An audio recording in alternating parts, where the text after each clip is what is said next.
Hello, this is Colt from Upholstery. I know I've been gone for a while. It's wintertime here in Spokane, Washington.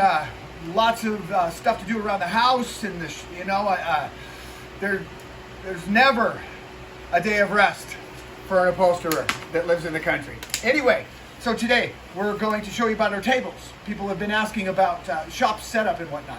So I'm going to talk a little fast. I'm going to jump through this. I got more videos coming, and I've heard all of your requests. And they're great. You guys are awesome. Okay, I'm one man and I don't have any help. Okay, so this table here, this is a 10-foot long table. Okay, it's on casters. All right. Now, if you'll come over here to the end of the table and look underneath, you'll see how it's built with 4x4s. Okay, and this is all storage underneath. This is just OSB particle board. Okay, so I paint my tables continuously. You see how nasty this is? Doesn't take long. You do a couple tear downs here and there. They get beat up. You staple old Walmart tarps, just to keep from marring your projects and whatnot. Okay, so this is 10 foot long and this is 6 foot 8 inches wide. I made this special. This is a table I like. I can, if you look, you see how this is moving? I can move this around. I can put this anywhere I want, okay? This one too. This one's 8 foot 6 inches wide. This is just a board off the shelf. All of this moves. It's fluid, and that's key. It's like my shop doors. This is a 30 by 30 shop. Sometimes I'm doing semi-truck tarps. I'll pull my machine back here. I'll put this one here to the side, put this one in front, have an assistant out there shaking my tarp so I can sew it. Things like that. You adjust and adapt to each job that you are presented with in this industry. So like I said, it's a 30 by 30 shop. We insulated it with R13 and 7mm plastic, kind of overkill, but we got a stove in here. These are the kind of things that you need. You don't need a huge shop. If you had one guy that you could tolerate working with, that's difficult, because you get particular. I know where every nut, bolt, screw, staple, tack strip, welt, cord, doesn't matter what it is. I know where it's at in here. So play with that with people that you're going to work with. But you're going to need tools like chop saws. Over here we have our sergers, okay, and then we have these tables here. You buy a bunch of these tables. They're good. That you can. Sometimes you have a fabric that's laying behind you or something. These are from. I think I bought that at Walmart for $50, but we bought a couple of those. And but my sergers are over there. It's covered up with Dacron because I'm mopping today. We come through here, and you got to hit the decks. Keep your place clean.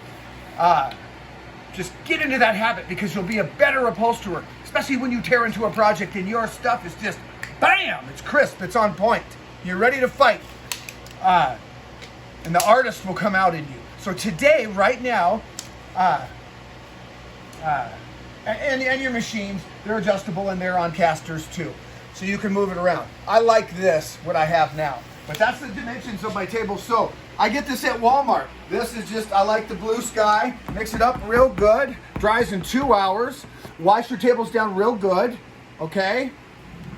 And then, don't overthink it. It ain't rocket science, baby.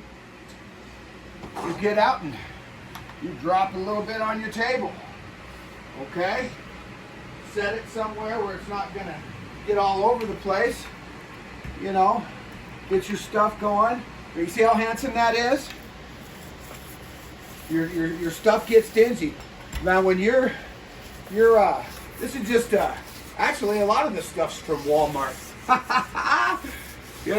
Good grief, the way the economy's changing right now. I mean, get in where you can fit in.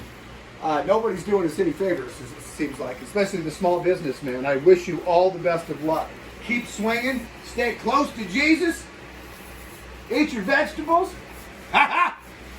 and love your wife, and you can do anything. Okay, so, like I said, you can see how when you walk in here and your floor is mopped and your table is freshly repainted, and this is water soluble. It's a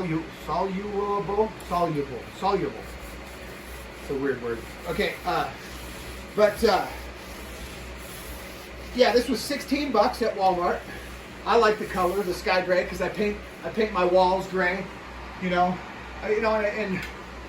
I tried to do as much as I can. We moved in here in the winter, bought this place in the winter, and me and my son, we got to work, and you know, I tried to do as much as I could, you know, but you have to go to work, so you got to pick your battles, you know what I mean?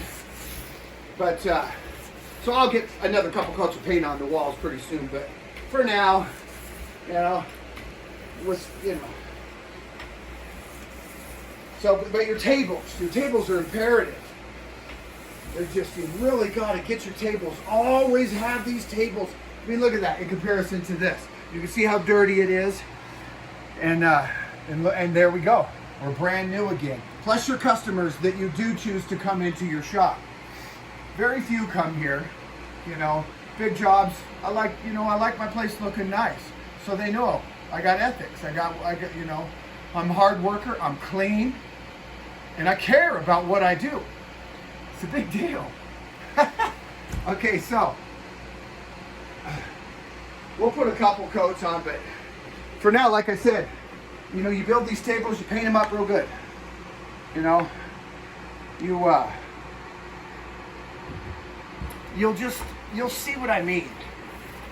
People were asking about, you know, shop dimensions and shop setup, and this is really key, I think, to any upholsterer, or even if you're a carpenter or whatever you are.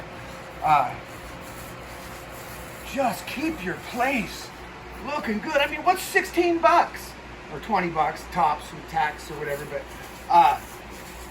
you know, that's a small price to pay, you know, to have that luxury, that visual luxury. And I don't care who you are. A lot of guys are grubby, a lot of mechanics and stuff, you know, they don't really, they're like, whatever, you know. But this isn't a grease monkey shop. This is an upholstery shop. And it's made in a garage, a 30 by 30 double car garage. And we have been remarkably successful here. We cross our T's and dot our I's, and customers always first. And we work from home. We pull our existence out of the ether, and it's really a wonderful thing. And I encourage anyone to do it, especially if you have a good partner, you know, that's smarter than you, like my woman. I ain't the sharpest knife in the drawer when it comes to, you know, the business part of it. But I'll tell you what, ain't a boat or a car seat or a whatever out there I can't lick. So moving on, you just you get your dynamic down. But in the meantime, you know, keep your stuff sharp as a tack. You know what I mean? So when you walk in here in the morning, you build your fire, which I love to do. I love to build a fire. Get down, say my prayers, have my coffee, and start planning my job. And it's in exactly that order too. It never changes, and it never will. But it's just something that you'll just know. After every job, clean your shop, mop your floors, and I don't mean to sound like, you know, somebody's daddy's like, who is this guy trying to tell me what? No, all I mean is it's all a symbiont. It's a symbiont circle. You know, it comes full circle. When I mean, look at that. How long did that take? I don't know, not even 5 minutes. I don't even think. That's the first coat. It doesn't have to be perfect. It just has to be, you know, whatever color you chose. I chose this color because it's neutral and it works good with incandescent lightings and neon lights. You know, lighting's a big deal. You know, they got these new LEDs out. This came with the shop when we moved in here. I'm going to probably replace this with a brighter, crisper light. Like I said, you know, you got to pick your battles. You know, you can't do it all overnight. When you move into a shop, you got to go to work, pay them bills. But you really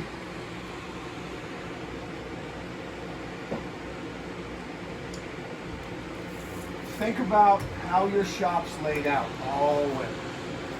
You know, think about what it looks like, because sometimes you might be in a funk, you know. Every upholsterer has his own style, okay? There's a lot of things that we all do the same, but there's a lot of things we don't do the same. You know, with me, I'm a weirdo about cleaning, because I've seen the effects on how it affects a man when he works. You know, these are big deals, because you'll stop and you look and, you know, you're proud of what you do, and, you know, or whatever the case may be for that particular moment in time that you're going through. But you'll see, you'll encourage yourself when you're like, God, that job just, you know, when someone just shows up and hands you a bunch of $100 bills or whatever the fee is, and you walk back in your shop and it smells good, it's clean, you know, everything's just dialed in. Just awesome. And be open to other upholsterers' ideas too. Always seek out everybody's interpretation. You know, this happens to be one of mine, is the cleanliness thing. You just do better at everything you do. You walk in and it's just the wood stacked, you know, if you got a wood thing, but wash down your toolboxes, you know, organize everything, dust. This is part of being an artist, like I tried to stress. Upholstery is art, and this is part of it. All this does is make you better. It just makes you better. It makes you more conscious of you know what you're doing. You're just like I just did a motorcycle seat. Well, my foot had marred one of my top stitches. Only a couple little nicks. Well, to me, that's a big deal. So I'm doing it over. Don't accept nothing but perfection, especially when you work for the Lord like I do. You know, it's you do it right. Like I said in the video a while back, like you're doing it for Grandma. I sure do miss my Grandma Mary. She was something else. Mary Jane Fowler. That's what that. See that old beautiful motorcycle over there? That's Mary Jane. So I'll tell you, if you can't keep up, boy, I'll take some notes because it's important. Okay, I know I'm crazy, but I'm working on it. So, it doesn't matter if it's thick, whatever. Let her dry, as long as she's clean. Because we're doing what is that? What is that car? We're doing that 35 Ford Coupe. And this lady chose two-tone white. And we're going to get started on that after this motorcycle seat. And it's been a couple years in the making. It's just I couldn't really do much because the mechanic, I mean, he rebuilt the whole thing. So it took I can't put in white upholstery when you're not done spraying the interior of this cab. So anyway, that's what's next. So this, when I lay that white with a W. You want a clean table. And what's 20 bucks? 20 bucks. $3 for 3 of these things. This is a Walmart. It's all Walmart. Just get it down. Paint your stuff. Mop your floors. And when you're outside, we're in the country, so it gets dusty quick. And plus, I just did a bunch of landscaping out here, so there's dirt and good grief. But, so this is the upholstery shop. You know, you got your tools, stow away everything. Keep everything out of eye shot. Find a place for everything. And you'll just do better. Like, I'm cleaning right now, that's why it's all stacked up in here. But normally, it's very spacious. Everything has a place. Everything is tucked away. Everything's clean. I can't stress that enough. you know, and you got leather hides like we have, you know, some of these are 800 bucks. In the summer months or even in the winter months sometimes. Take them down, take them outside, give them a shake. You know what I mean? So, I'm Colt from Spit and Tex Upholstery. Thank you for your time. I'm coming up with a lot of your request answers. You know, so shop setup, this is pretty much what it is. You know, get yourself a TV, get yourself a nice stereo, all that, you know. I'll answer your questions real soon. And the chair that we were doing, I'm sorry, I had to get it done. I was slammed. I forget your name, but you asked about, you wanted to see the finished chair. I will post pictures of the finished chair. I apologize, I'm new at this. I'll get better. It's hard to start a job when they're stacked up, to have someone come in and film you, and it slows the work down. But I'm doing my best, okay? I'll try to be better at it. And I'll see you around like a donut.